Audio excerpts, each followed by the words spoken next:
And welcome back to Across the Valley. I am your host, Brooke Fernandez. Today we are with Brian McLaughlin from the SPCA here in Kern County. Welcome to the show. Thanks. We were just talking in the last segment about just kind of what you do at the SPCA, the types of things you do, in terms of types of pets you try to reunite with their families and things like that.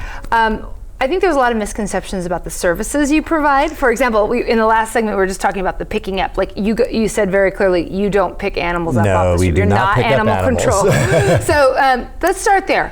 What are some of the misconceptions of what people think you do versus what you actually do? Yeah, well, first of all, do I need to say we do dogs and cats? Okay. Number one, dogs and cats. So don't bring your horse. No hamsters, no lobsters, owls. We dogs and cats. Rats. So we get those calls and we get things. I've trapped this thing and I don't know. Or they bring it to us and a raccoon or something. Yeah. So dogs and cats. We do not pick up animals. So if your animal was picked up by animal control, definitely call the city or the county. Another thing that people don't really realize that we do is we are out there in the schools quite a bit. Every month we have a group of volunteers that go out and read to kids in the schools.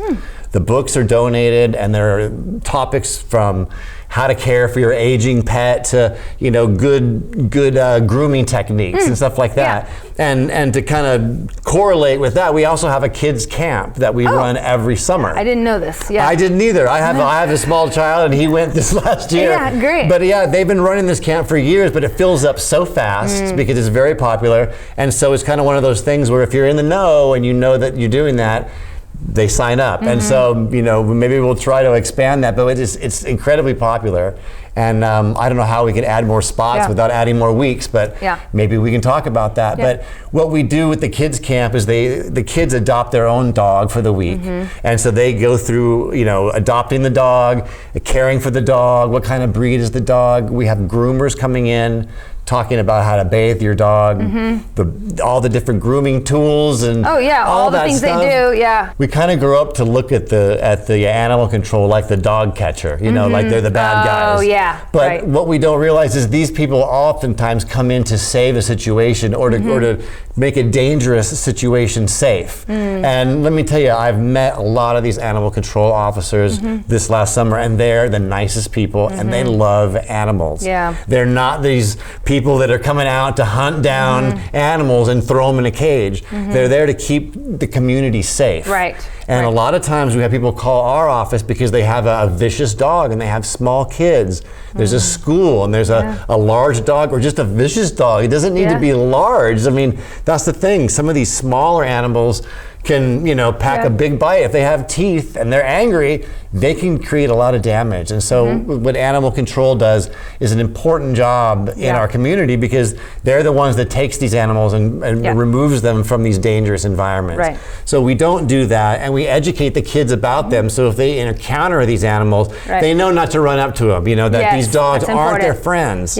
You always have certain things you do. You ask permission before you ask. You let them smell something. There's certain protocols, and we try to teach that and pass that humane treatment along to the next generation. Well, that's also good so they don't get injured too and accidentally or engage in the wrong way, and it provokes the animal. Yeah, exactly. And so we love the kids camp, and we have lots of great feedback about that. And in addition to the kids camp, we also offer vaccine and microchip clinics. What about spay and neuter? We don't do spay and neuter at our facility. We spay and neuter all of our own animals. I see. So every Tuesday is surgery day, and our vet comes over and we get them all done. But like I said, we don't have a vet that offers that medical care for the injured animals. So, but the spay and neuter is such an important part. Yeah, let's talk about that. I feel like people don't realize how important that is. It is. I mean, that's really the only, what can we do? That's the one thing that I can absolutely say, if you do that, you're making a difference. So many times, we have this chart that we'll put up, and it's got one puppy that's not spayed, and it ends up being, millions of little puppies and kittens.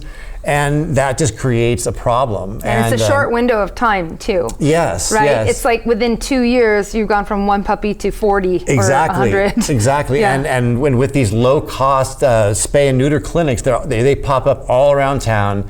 and just drop in. You're thinking, well, my pet won't get out. I mean, everybody thinks like it's not going to be me. My dog's not going to get out. It's not going to, meet the neighbor's dog and have a little, party. So it's one of those things where you just do it because it's the right thing to do, and it does set a good example, and the numbers back it up. Yeah. The more spay and neuters that are completed, the less the pet population goes down. So the SPCA has a long history, 75-year anniversary this year. Wow. Congratulations. Yeah. But you have some cool ideas of what you want to do in the future in terms of where you want to take the organization as far as growth. So yeah, absolutely. I mean, right now we're primarily an adoption center where we reach out into the community.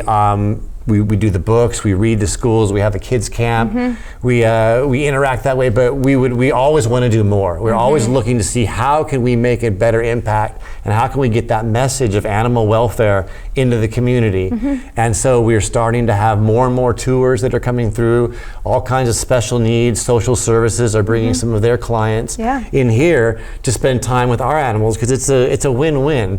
A lot of these patients they need activities, they need something to do, something to expand their world, and a lot of people don't realize all of the jobs and all the resources that are available in the animal world. Right. If you like animals and you're a kid, you don't have to be a vet. You can be a vet tech. You could be a vet tech. You could be all or a groomer. I mean, absolutely. I mean, there are jobs where you just match people with their dogs. Yeah. I mean, what a great thing that is. I mean, to match to So we want to expand our reach into the community in all kinds of ways through social services, through the schools, and just through being the place that you can go to adopt a dog, have a loving forever home for a stray animal if that's part of your heart, or we just want to be the place that you think of, when you think of animal welfare. Think SPC, what would they do? Yeah. Well, how would they handle the situation? And hopefully we can give you some advice or guide you or point you in the right direction. We want to be a resource for the community. Tell me a little bit more too about kind of your,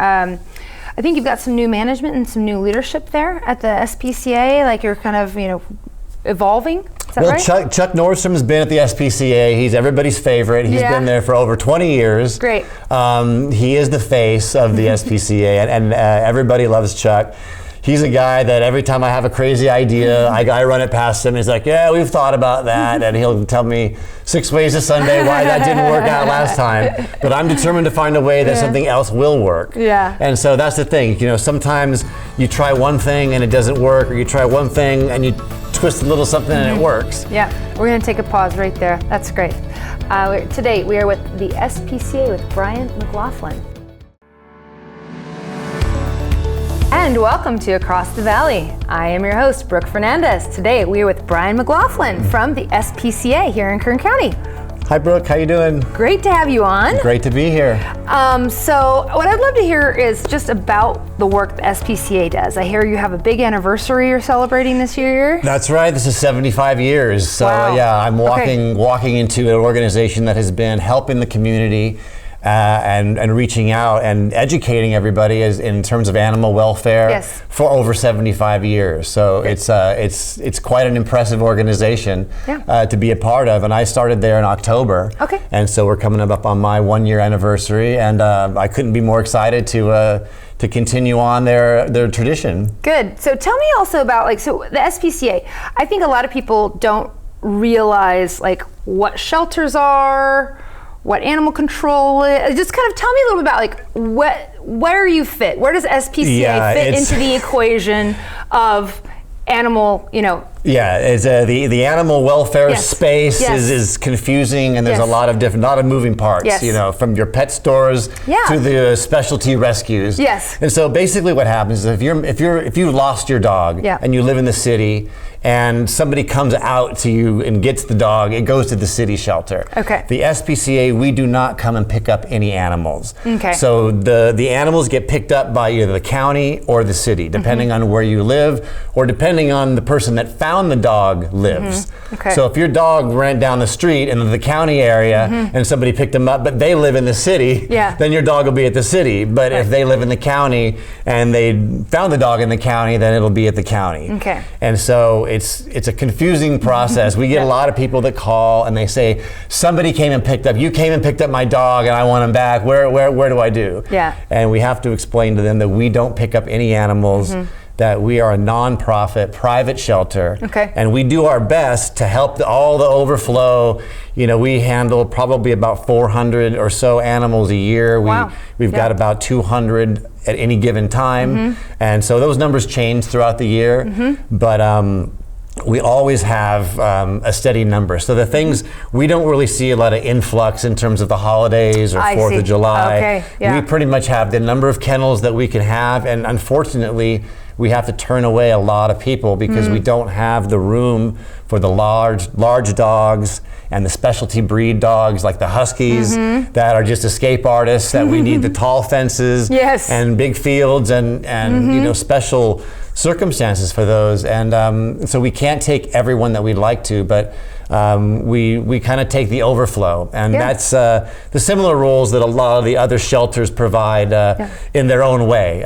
You've got specialty ones for whatever the dog breed is, you know, Chihuahua rescue and you know, bully rescue, whatever. Exactly, and so those what they do is they go to the shelters and they kind of rescue the dogs. That particular breed.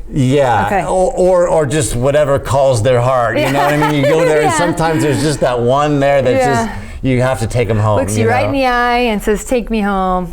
So that's a little bit about how that works. So if you're missing your dog, you've got to check the shelters, and you can give us a call. Most of the dogs, or all of the dogs that we get in, we put on the website. So if you are missing your dog and we get it in within, you know, probably within about a half an hour, it's processed and it's on the website. Great. It's not available for adoption yet because we put them on hold for their owner to come and rescue and them. claim them.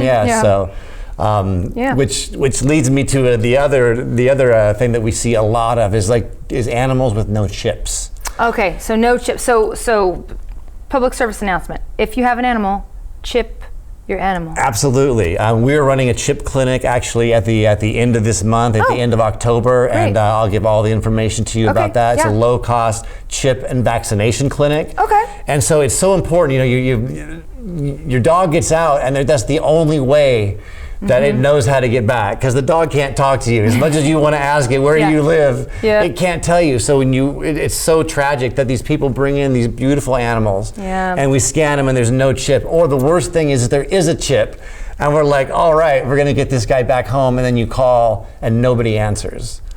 Or they've moved. Or sometimes they don't even know that you have the wrong number. So you never know what happens if the animal was abandoned, or if they moved, or they got the number wrong. So you know, if you have an animal and it has a chip, take it to a Petco, come by the SPCA, go to the shelter, get it scanned, and make sure that it's the right information. Because it's no good having a chip or a tag that doesn't have the correct number or your phone number on it or address. Right. It's probably like one of those things where you kind of have like systems at home where you like change the smoke alarm battery every year. It's like, just checked.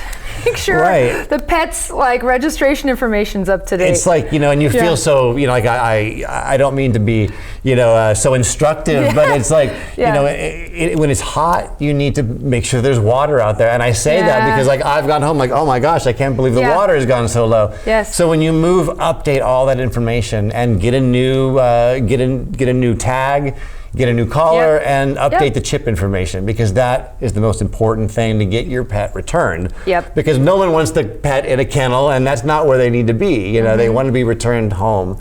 So you know, that's part of the education that we're trying to do with the SPCA is let people know there are steps to take to prevent these things from happening in the first place. It's education first and foremost. Good. And tell me also, right now you said you have 200 kennels. So right now you're full. Like, are you kind of just full all the time? You're always looking for people to come and adopt and or find their lost pet. Yes. And also looking for volunteers. Yes, we've got, it's like I said, it always comes and goes. Sometimes we have more puppies than we know what to do with, or kittens, and then sometimes they're all gone and we don't have anything. So it is sort of kitten season. We got a lot of black cats around, but you know, just in time for Halloween. I know. Well, and I hate saying that because obviously we don't want to adopt an animal for your friend or anything like that. But they do come in waves like that, and so you never know what you're going to get. And the thing about the good and the bad is that because we can't take all the animals, we have to be sort of selective about the ones we do take. And so, fortunately or unfortunately, depending on how you look at it, if they're sick or if they're injured, we can't take them because we don't have a veterinarian on staff to provide the medical care for them that they do at the county and the city shelters. So right off the top, you don't have any of those type of dogs, and a lot of the large dog breeds we just simply don't have the space for. And if they're aggressive or show signs of aggression, it's usually an automatic no. And you feel terrible doing that, but we have to have animals that are adoptable. Right, and because there's nothing worse than having somebody come back and say they had an incident. You know, you're few and far between, but you know, not every adoption works out. So we're gonna take a pause right there. And when we come back, I am Brooke Fernandez with Across the Valley and Brian McLaughlin from the SPCA here in Kern County. And welcome back to Across the Valley. I am your host, Brooke Fernandez. Today, we are with Brian McLaughlin from SPCA. Thanks, Brooke. Good to see you again. Good to see you. So we were talking earlier about the services you provide to the community here in Kern County, your role, you do dogs and cats, your shelter. Tell me about, but you're a volunteer-based organization and you're privately funded. So you need fundraising and volunteers. So tell me about how all that works. We're a nonprofit organization, so we don't receive any money from the taxpayers, and so we do get that a lot when they ask for the fees and why is it this much for a dog and this much, and when I can go over here, it's because we don't get any money from the city or the county, and so we rely on donations, and that's why we have these annual events, Foggy Paws, Furry Nights, and we run different things throughout the year to help raise awareness to what we're doing, and the fact that we are a nonprofit and we do have to charge nominal fees for the adoption process because there's a lot of fees that go in. There's a lot of, you have to feed the animals, and the shelter medications, them, everything goes up every year. It gets more expensive. Spay and neuter them. Absolutely. And but we do rely. We've had a great volunteer program there for a long time, and unfortunately, around 2019, it got put on hold for a little while.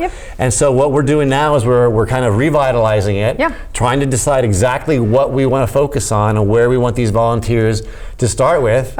And so that's what we're doing. We're introducing little by little. The response has been overwhelming, by the way. In case anyone's watching this, the community response has been overwhelming, and it's been more people than I know what to do with have applied to volunteer. And so part of the problem is a quality problem.